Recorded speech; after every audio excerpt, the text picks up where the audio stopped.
Hello and a very warm welcome. You're watching India Fights Back with your host Kriti Mishra. It is said that a third wave of COVID-19 is inevitable given the high levels of the circulating virus and that it is difficult to predict a time frame for it. The Supreme Court has asked the center to prepare for a third wave of COVID-19 as children may be affected during the third wave. Union Health Ministry has already come out with a protocol for management of COVID-19 in the pediatric age group. The ministry said children with COVID-19 infection may be asymptomatic, mildly symptomatic, moderately sick, or with severe illness. As per the protocol, asymptomatic children are usually identified while screening if family members are identified. Such children do not require any treatment except monitoring for development of symptoms and subsequent treatment according to assess severity. How do we protect our children from the third wave of COVID-19 pandemic? Let's find out from our experts. Joining us on the program, Dr. Shobna Gupta, CMO, Department of Pediatrics, Safdarjung Hospital, New Delhi, and Dr. Gagan M.S. Malhotra, Senior Pediatrician and Physician, and also visiting consultant in B.L. Kapoor Hospital and Apollo Cradle Hospital. Welcome to Rajya Sabha Television, both of you. Thank you, ma'am. And Dr. Gupta, coming to you first, according to experts, the first wave of the virus attacked the elderly. In the second wave, more youth were affected, and it is said that in the third wave, it could be dangerous for the children. What is your take, ma'am? Yes, hello, Kriti. As is normally said, as even in the last 3-4 days, there is a high speculation. As we all noticed, the difference in the waves of the last year, this year, and the prediction coming for the third wave. As we all know, the last year it was mainly the elderly, more than 60 years, or the people with comorbidities, with chronic diseases, asthma, kidney diseases, which were getting more affected. And even with respect to children, last year children were mostly asymptomatic. Most of the time, 90% children were asymptomatic, and only very few children which have comorbidities, which have chronic illness, or the children which some of the few 1 to 5% of the children, I would say less than 1% even in literature, which actually went towards a severe disease. But contrary to this wave, we have seen that when the population was vaccinated more than 60 years, and even the 45 to 60 years with comorbidity. So after the vaccination of that population, the trend was seen that the middle age group, especially affected, was from 30 to 40 years of age group, and even to 20 to 30 years. So they were affected, and they were not only affected, they presented with a severe disease, which led to many casualties also recently, and they landed up in ICU, and the duration of the illness has also very much shortened. And with the advent of vaccination for 18 plus, it is seen, so here the trend, the difference which was there for the older age group and middle age group has gone. So similar trend is expected in the third wave, which might come in the next coming after 5 to 6 months, when we will be vaccinating our 18 plus population. They will be having a response against the virus, or they will have a mild disease. So it is expected, since children will be totally unvaccinated, they would be much more become prone to have a severe disease. So definitely it is a matter of concern, and we all should be gearing up our gears to deal with it. All right, we have to be concerned and we have to gear up. Dr. Malhotra, how would this third wave be different from the first or the second wave, especially for our children? Hello, everyone. See, Madam has rightly summed it up. The third wave, there's a shift in the pattern of the people who are getting infected. Elderly people, middle-aged, and it's quite expected and logical. The younger children and newborns onwards also we might get infected. And the kind of, the virus is mutating also. At the same time, there are new mutants even in the vaccinated people. They are going to centers, they are overcrowding at centers, and new strains are coming up even as we talk. So whatever we can predict and learn from this disease in the 1.5 years, we have to be mentally prepared for it, that how to deal with, what the protocol should be there for home isolation clarity, and when to admit, when to refer, and and what precautions need to be taken. And in Pfizer, they have started some trials for pediatric age group vaccinations. So I think in a guarded manner and on a positive note, government should allow some restricted above 13 or above 14 some trials in a controlled manner, so that we have some data and some relief, because these are new vaccines and their technologies Indian technologies are actually robust, more robust, and they have been tried and tested in earlier kind of vaccines also. The RNA vaccines are new vaccines. So I would say that focus on more of early vaccinations now, trials and phase runs, and making the protocols whichever are existing more robust, so that now, Madam said, and she is treating firsthand, and so are we people. So the thing is that we have getting more experience with diseases, and the shift is real, and it is, and the last year the percentage infected children were maybe around 4 to 5%, but this year we have seen 20% cases having infections and almost 2 to 3% getting hospitalized. But the death rate is around zero point 0.5 to zero point 0.9 or 1%. That's the only relieving part, that this is still sparing the children from deaths, and we should pray that way. All right, so you're talking about vaccines for children. Yes. Dr. Gupta, as Dr. Malhotra says that we need to fast track the process of clinical trials for vaccine on our children. What is your take, ma'am? Yes, absolutely. That is the need of the hour. As you see, we should actually learn from because this virus has affected whole of the world. So, and they have preceded us. So actually, we should be learning from what others are doing. So as we said, we started very rightly, we started a little late with the vaccine, but we started in a robust manner. So as you have seen in Canada, the Moderna vaccine is already approved for more than 12 years, and the vaccination is being started. Even in the USA, the messenger RNA Pfizer vaccine, their trials are completed, and it is just pending approval for the government, which would be, anywhere in this month's time. So they have already started, and other vaccines are also doing a lot of the Johnsons and Johnsons, and the other vaccines are doing trials even for 6 to 12 years, 6 to 15 years. So that even our own Covaxin, the Bharat Biotech has already the results for the trial third results for out, and they have actually applied for the trials in the younger population from 12 years, 6 years onwards. So let's hope that trials have been given a nod, and they should be started as early as possible, because once the trials given a nod, there's a lengthy process. The trials are being done, then the results are out, then it has to get approval from the DGSI. So it's a long process. So effort has to be done from the administration to fast track the process, so that we do not do not waste time. And another thing, once the vaccine is given, it's a two doses have to be given, like we have seen in this wave, that most of the people were given one dose, and this come to the mostly in the month of April, they were almost 2 to 3 weeks time between them. So the antibodies take time to respond. So once you have given a first vaccine, from the next day your body will be developing a resistant to the virus. It needs a 3 to 4 weeks time, and even a second, so that time period also to make the population effective against it. So that thing has to be taken in. So there definitely protocols have. So one is prevention, and one is what action to be taken. So vaccination is definitely one of the actions which needs to be taken at a faster pace. And even the Supreme Court has has given directions to the government of India. So I'm much sure that government would be doing this thing, robust thing about it, and thinking about this, that how they can fast track it as early as possible. Absolutely, ma'am. As you were talking about the instances of Canada, or for that matter of USA, before this program, I was just doing a bit of a research, and I came across several reports and several surveys, Dr. Malhotra, that say that parents, even in the Western countries, are not very willing to get their children vaccinated. There is vaccine hesitancy. Coming to India, how do we fight this vaccine hesitancy? Of course, we saw that in earlier phases in India as well. And now when we're talking about children, getting them vaccinated, how do we fight this hesitancy?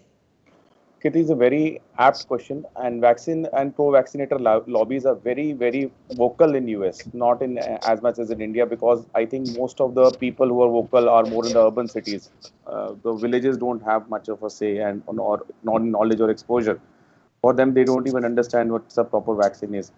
And I would like to say that, in India, what we are facing right now is that one thing I wanted to add is, whenever a family member is positive, even in, I would say, Madam will agree, the people are not ready to get the test for the child. Well, they come with all sort of excuses. The child had a fever 2 weeks back. We had motion. We isolated. When we keep them telling them the incubation period of the virus is between 2 to 14 days, the child has already been exposed.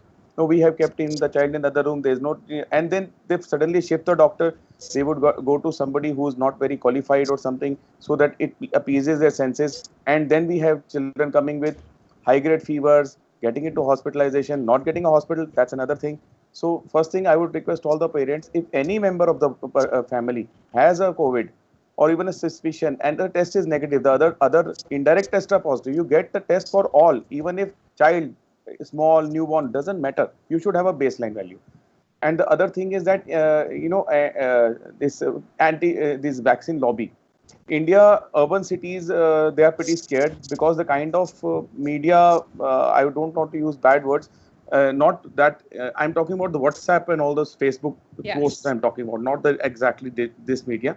So this is confusing people to whether to go for vaccine, not go for vaccine. Every day they come, and there has to be set guidelines. Kriti, one question which, as a we are all scientific people. Suppose that right now there's a pandemic going on. It is in the worst of its phase, right? And we are the worst condition in the world, and we have an aggressive vaccination program going on at the same time right now, right? So the thing is that the person who's somebody is infected, almost the R ratio is very, very high. Madam will agree right now. Almost one infected means all infected in the family. So R ratio is very, very high. That is how the percentage spreads from one person to the others, right? That is a community transmission. So government should first label it is community transmission. Don't go out. That whatever extreme measures they can do, they should do. So one infected, they should also have a mechanism of contact tracing, and it should be compulsory by law. You get it done, they get it done. One report means all the family members listed have to be tested, right? And because in this virus behaves from the 5th to the 12th day in a very different way. It is not the last time, right? So we have to be mentally prepared. This is the day one of wellness, or this is the day one of the diagnosis, right? Or either suspicion. And the other thing is that the vaccines in this might be little in a catch-22 position, right? Why? Because if they're overcrowding at the centers and they are made to sit for half an hour in the center, a person who's already infected with, I don't know what strain it is, right? He might infect to another 5. And see, vaccines are not magic drugs. They take time. There are 2 doses. And there's a discussion going on right now, whether it is 6 weeks, 12 weeks, or maybe another 3 months of scheduling. There's a 2-dose gap. And after the second dose or 4 weeks of second dose, the immunity will build. So getting a vaccine, people have a blanket, mental faith, oh, I am now vaccinated, now I'm all right. So this is what happens, and they keep on talking, they crowd the centers, and they infect. So vaccine is not causing the problem. It is the, closed centers which are causing the problem, or they should have some open centers. I don't know, whatever things can be worked out that way. Because now what questions are happening in a private practice I'm seeing is that they got vaccinated, they got ill. So they're saying vaccine se bimar ho gaya. So that's a wrong statement to be made. Vaccine cannot cause a disease. Yes, the government has already clarified very clearly, vaccine is not 100% and no vaccine is. And these are new vaccines. So they will be upgraded. The strains will be upgraded. The protein spikes will be upgraded. The RNA parts will be upgraded. Maybe we have a new kind of technologies coming up as we talk. So the thing is that we have to have an aggressive, optimistic approach towards vaccines. And the government now has to make some programs so that it seeps. Suddenly the company is not going to create a vaccine for the children. They have to have a test trials, right? And for that, mental preparation has to be done right on a social scale. Okay, we are also coming up with a pediatric vaccine so that by the time it is launched, some kind of performa is set in the parents' mind of positivity about the vaccines, right? About children. So the thing is that children are very special and they are very, close to one's heart. So you don't want to take any risk. So when we talk to parents, we have to understand their emotions, their fears, and real-time situations, because in one of our hospitals, almost 90 residents who were bothly vaccinated, they got ill, they got back to work, but they didn't die, luckily. I'm choosing a harsh word because this is what's happening around us. So the thing is that there are some positive pointers and the data should be published real-time so that people get reinforced, okay, these are okay, right? They have not been, they didn't get critical. So they have some mental faith, and the faith is the only basis of a medicine. Whether you are doing what kind of medicine, faith is what works. Even in vaccine, I've seen if you have faith, people go for it. At least they have a better chance. Absolutely, and of course, as you said, that we have to fight this misinformation campaign, whether it is about the vaccine or whether it is about the medication. But Dr. Gupta, What are the studies saying? Are children of different ages affected in the same way, or there is a difference in older kids? What do they suggest? What do the studies suggest? Yeah, the evidence, the literature which has come so far, 1.5 years, it is clearly showing some patterns, like the especially the infantile age group, the children less than 1 year of age group, and even the neonates, when if they get positive, then they have a severe course. The most of the admissions or the severe in our hospital also, which are coming up, the infants of 6 months, 8 months, 12 months. So definitely, less if you say broadly, less than 2 years of age group, they become much more prone to get a severe disease as compared to if you talk about 5 to 10 years of age group. Then second, about if you take the other way around, if you say the adolescent age group, the reason for are getting more infected in this wave, and the reason for that could be they were going out more, and the in both the extremes, if you see in the infantile age group and even in the adolescent age group, the rules to follow becomes difficult. For less than 2 years, there are logistic problems. The child, you cannot, ask the child to wear a mask or maintain a social distance, and they are the normal reflexes. He will put his mouth. He has to cuddle towards the elderly. So it is difficult to manage them. First thing is that, and secondly, as per their body immune system, also they are much more prone to get diseases also. And thirdly, even the other respiratory virus infections are more common in less than 2 years. So definitely they become much more prone because of all these cases. While if you talk about of the adolescent age group, which is coming right now, like the around 18 to 20 years also, they are going out more. And again, that rebellious behavior and the attitude of ki main to fit hu, mujhe kuch nahi ho sakta, and all that is more common in that age group. So that is the reason. And this mutant virus has not spared anyone. And even the duration of illness, if you say, initially there was, the virus used to give you time. Most of the children, even now, the most of the children, initial 3 to 4 days, we say to the parents, just wait and watch. Just give paracetamol, maintain your hydration, go give good nutritious food. That is all you need to do, and make a temperature chart for the child, and to see that the hydration is maintained, urine output is well. That is all. So we just wait for 3 to 4 days. If other parameters are fine, the general activity of the child is fine, and only if the fever persists beyond 5 days, high grade fever with chills, then certain action has to be taken. You need a medical supervision from a pediatrician. You need to go to the hospital, and the danger signs are explained, that if it also if there is a persisting high fever, child is not eating orally, so those symptoms become more you can easily find out in a small child, and in a bigger child, definitely, so they are able to manage more. Okay, so if there are these danger signs, then definitely he needs to show to the hospital, or at least take a the video consult or a supervision, and admit to it. First admit that it could be a COVID. Problem is that parents are actually hiding the fact. If you ask, if the parents has come with a history of fever, you ask ki family mein kisi ko hua tha, they say nahi hua tha, and then that in the next visit they tell father is admitted, or there's some problem with the grandfather. So I don't know the reason, but they actually don't want to admit it. So first we have to admit it, that the children can also get affected.